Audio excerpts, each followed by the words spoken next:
Hello, কেমন আছো সবাই? আশা করি ভালো আছো। আমি তো বেশ ভালো আছি। আর যে বাড়ির যে প্রধান সে যদি সে বাড়িতে না থাকে তাহলে সে বাড়ি যেতে ভালো লাগে না। মায়ের বাড়ি যেমন গেলে মাকে দেখতে না পেলে একদমই ভালো লাগে না, ঠিক সেরকমই আজকে আমি এসেছিলাম দিদির বাড়িতে। আর এই বাড়িটা আসতে আমার প্রত্যেক দিন ইচ্ছে করে যখন দিদি থাকে, আর আজকে দিদি নেই তো আমার একদমই আসতে ইচ্ছে করছিল না। কিন্তু আমি এসেছি একটা কারণে, সেটা হচ্ছে দিদির এই মানে ছোট্ট অ্যাকুরিয়ামের মাছগুলোকে খাবার দেওয়ার জন্য। তো দিদি এই মাছ এদেরকে মানে কালকে দিদি গেছে একটা কারণে মায়ের বাড়ি, তো সেই জন্য আজকে আমাকে বলেছিল যে তুই গিয়ে মাছগুলোকে খাবার দিয়ে আসবি। আর আমি গিয়ে এত রোদ ছিল যে একটু ফ্রিজ থেকে ঠান্ডা জল মুখে দিলাম, তারপর একটু বসলাম।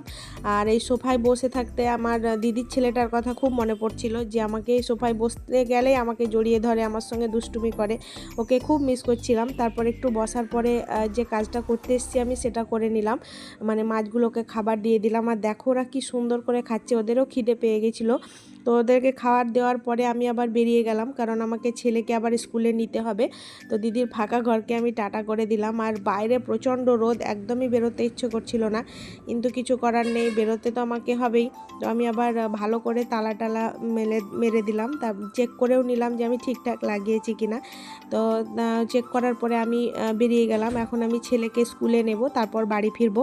আর ফেরার পথে রাস্তাতেই দেখি একটা দুর্ঘটনা, মানে এখানে একজন এত গরম যে হার্ট অ্যাটাক করেছেন, আর সেই কারণে অসুস্থ হয়ে গেছে। আমি যখন যাই সবাই বলা বলি করছিল যে মারা গেছে, তবে আমি ঠিক খবর বলতে পারবো না, কারণ ছেলেকে স্কুলে নিতে হবে বলে আমি তাড়াতাড়ি ওখান থেকে বেরিয়ে গেছিলাম। আর এমনি আসতেও আমার অনেকটা আবার দেরিও হয়ে গেছিলো, জ্যামে পড়ে গেছিলাম এই জন্য। তো মা ছেলে বাড়ি চলে এলাম।